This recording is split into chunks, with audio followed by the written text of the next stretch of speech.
Próximo crime está no artigo 315 do Código Penal, que fala dar às verbas ou rendas públicas aplicação diversa daquela estabelecida em lei. Primeiro, você precisa se recordar que existe um negócio que se chama lei orçamentária. A lei orçamentária, ficou horrível aqui o meu ó, mas é o melhor que eu consigo fazer, tá?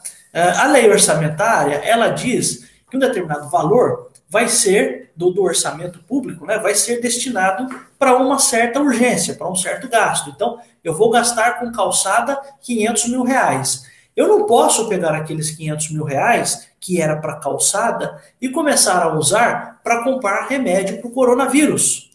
Mas, professor, não era melhor fazer isso? Então, mas se na lei está dizendo que aquele dinheiro é para você consertar calçadas, você precisa usar aquele dinheiro para consertar calçadas. Você não pode dar um destino diverso. E veja, eu chamo a sua atenção por quê? Porque num caso como esse, nós não estamos falando de alguém que está roubando, que está furtando, que está subtraindo dinheiro. Ele simplesmente iria usar para uma coisa e acabou usando para outra coisa. Aí vamos dar um exemplo. É claro que, por exemplo, o presidente da República, ele se submete a uma lei de crimes de responsabilidade. Mas imagine que não existisse essa lei. Pensa o caso da pedalada fiscal. A presidente da República, então, a presidenta, o presidente da República, as duas formas são possíveis de você falar, ela simplesmente pegou o dinheiro que seria destinado aos bancos públicos, então estava na lei que você deveria usar aquele dinheiro para os bancos públicos, e você usou o dinheiro para o Bolsa Família.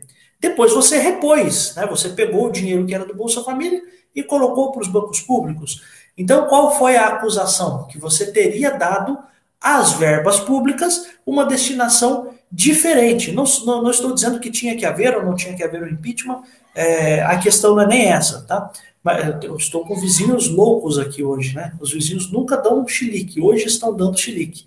Não sei se você está ouvindo, né?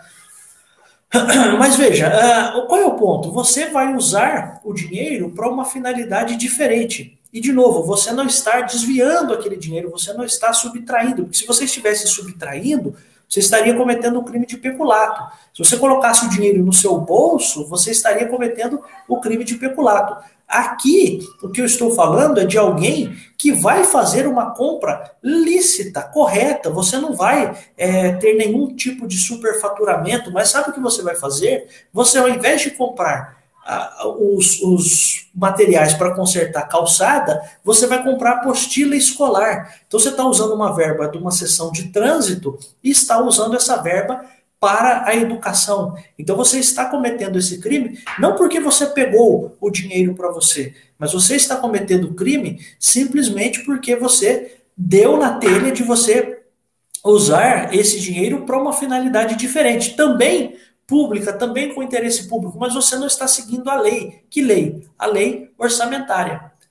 Então, se você descumpriu a lei orçamentária, você dá uma destinação diversa, você aplica isso de modo diverso, você está cometendo um crime conhecido como emprego irregular de verbas públicas. Você está usando esse dinheiro para uma outra finalidade que não é a finalidade exatamente dada pela lei orçamentária. Então, imagina o seguinte: nós estamos agora com a crise do coronavírus. Então, existe um dinheiro para a educação. Você não pode pegar aquele dinheiro da educação sem uma autorização legal, sem que a lei permita, e usar aquele dinheiro para, eventualmente, cobrir as despesas do coronavírus. O que você precisa fazer? Você precisa conversar com o Congresso, e aí, obviamente, né, cabe ao presidente da República conversar com o Congresso, seja quem for o Congresso. Precisa conversar, precisa manter o diálogo. Conversa com o Congresso, pede para aprovar uma lei que te autorize a mudar a destinação.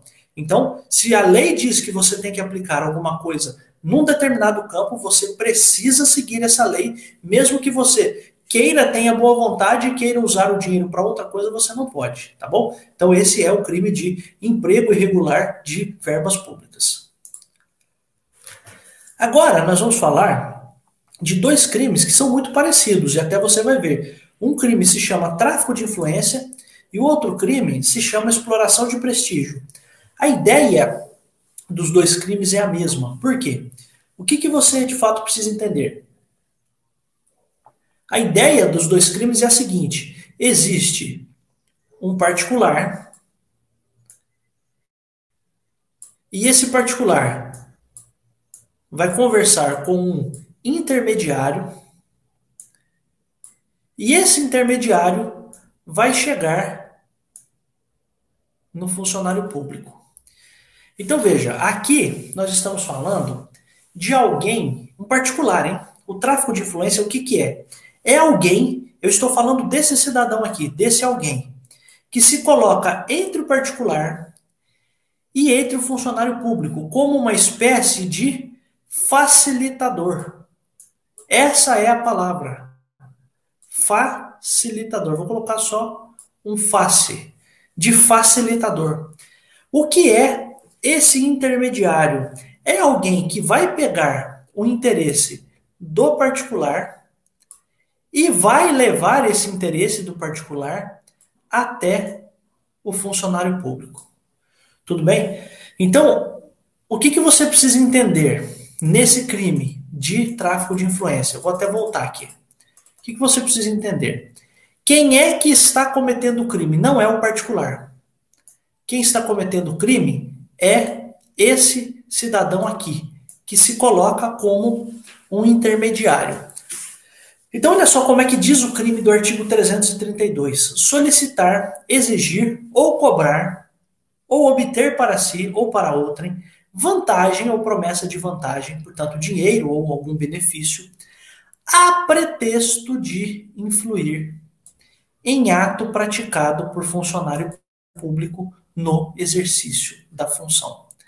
Então veja bem, qual é o crime? Esse camarada aqui, o intermediário, um particular, um cidadão qualquer, ele se coloca e ele diz para o particular o seguinte, ó, eu vou arrumar para você a sua aposentadoria. E sabe o que eu vou fazer? Me dá um dinheiro aqui que eu vou influenciar a decisão lá do INSS, do funcionário público. Então, o que é o crime de tráfico de influência? É você, como um particular, imagine que sou eu, me esqueça que eu sou funcionário público, mas eu chego para você e digo o seguinte, ó, eu vou arrumar a aposentadoria da sua mãe. Me dá um dinheiro aí, porque eu vou mexer os pauzinhos e vou resolver a questão lá no INSS. Então, de novo, como é que acontece o crime de tráfico de influência? O traficante de influência é esse cara aqui. Ele vai vender para o particular a influência que ele alega ter. Então, esse criminoso aqui, essa pessoa aqui, ele simplesmente vai dizer o seguinte, ó, eu tenho como chegar no funcionário público. Me paga que eu vou intermediar a sua vantagem não, o seu interesse diante do funcionário público. Você já viu isso de algum modo, né? Você já viu isso, por exemplo, quando você vai fazer um empréstimo na Caixa e você vê uma pessoa que se chama facilitador. Então você vai lá na Caixa Econômica Federal, você quer comprar o seu imóvel. Por que você não vai diretamente na Caixa Econômica Federal comprar o seu imóvel? Por vezes a pessoa se vale de um intermediário desse particular aqui para dizer que vai facilitar o empréstimo. Obviamente, o facilitador é uma profissão regularizada, mas imagine que não fosse. Imagine que é o caso, por exemplo, e aí eu dou exemplo do INSS. O meu S está horrível, estou fazendo tudo isso com o mouse, tá? Mas imagine o seguinte, eu, intermediário, digo para o particular, digo para o seu Zé das Couve o seguinte, ó, seu Zé das Couve, o senhor me paga aqui um dinheiro, porque eu vou mexer os pauzinhos lá no INSS e vou conseguir a sua aposentadoria lá. Eu vou aposentar o senhor lá. Esse é o crime de tráfico de influência. E veja, não significa que o funcionário público esteja sabendo, tá? Isso eu quero chamar muito a sua atenção. Por quê? Porque às vezes o funcionário público não está nem sabendo. Pensa o seguinte, pensa, eu sou procurador da Fazenda Pública de um município. Pensa que alguém diz para o contribuinte lá do município de Santo Antônio do Pinhal o seguinte, ó, você me dá aí um dinheiro porque eu vou falar com o procurador para que o procurador resolva o seu caso. Então, veja, eu sou funcionário público aqui que não tenho nenhum conhecimento. Eu não combinei com o intermediário.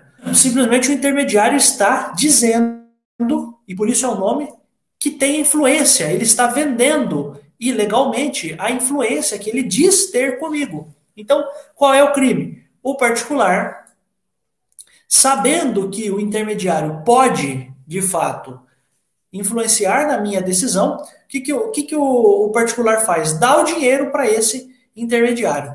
Então, o que eu quero que você entenda? Quem é que nessa cadeia aqui de pessoas está cometendo crime? Quem está cometendo crime é essa pessoa aqui, o intermediário. Então, é a pessoa que se coloca como facilitador. Ele diz o seguinte, ó, me dá aí 5 mil reais, porque eu vou chegar lá no servidor público e vou fazer com que ele, de fato, atenda a sua demanda. Então, esse é o crime. E veja, disse de novo, não há necessidade de que essa pessoa aqui, que o funcionário público, esteja sabendo, porque se o funcionário público estiver sabendo, ele, funcionário público, estará cometendo o crime de corrupção passiva, porque ele vai receber o dinheiro para não fazer um determinado ato. Eu não estou falando isso, eu estou falando de alguém que se diz influenciador, que se diz uma pessoa que conhece o funcionário público. Tudo bem? Então eu quero que você guarde essa informação. A informação mais preciosa qual é? A de que o intermediário alega. Então veja, ele pede o dinheiro e aí a expressão mais importante é essa, a pretexto de influir. Então o intermediário pega um dinheiro, solicita, pede um dinheiro com a desculpa, com o pretexto de influir no ato de um funcionário público. Para quê?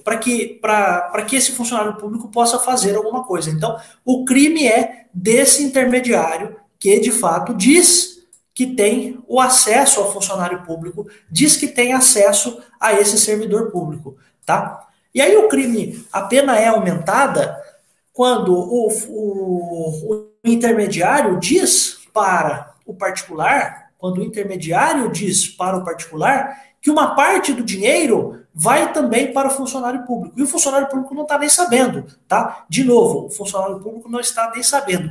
Alguém está dizendo que conhece o funcionário público, alguém está dizendo que vai influenciar na decisão do funcionário público, muito embora o funcionário público esteja ali de gaiato, o funcionário público não está sabendo de nada. É como se eu dissesse para o meu cliente assim, ó, me paga o dinheiro aí, me dá um dinheiro aí que eu vou influenciar lá na decisão do chefe do INSS. Então veja, eu estou dizendo que eu tenho condições de influenciar no chefe do INSS. Isso é mentira, isso não é verdade. E aí veja, se eu faço a insinuação de que o dinheiro que esse particular aqui vai pagar, também uma parte desse dinheiro vai para o funcionário público, aí a pena se aumenta de metade. Então eu aumento mais metade da pena, porque eu estou dizendo que uma parte do dinheiro vai para o funcionário público. E veja, o funcionário público não está nem sabendo. O funcionário público está ali de gaiato. O funcionário público está ali de inocente. O funcionário público, às vezes, tem o seu nome tomado como um pretexto realmente para que a pessoa possa pegar o dinheiro. É aquela pessoa que diz o seguinte, ó, eu conheço fulano de tal lá, me dá um dinheiro aqui que uma parte fica comigo, uma parte vai para ele, e ele não está nem sabendo, hein? Mas eu pego o dinheiro insinuando que uma parte do dinheiro vai para o funcionário público e o funcionário público não está nem sabendo da questão. Esse é um crime importante porque esse crime aqui é um crime praticado por um particular contra a administração pública.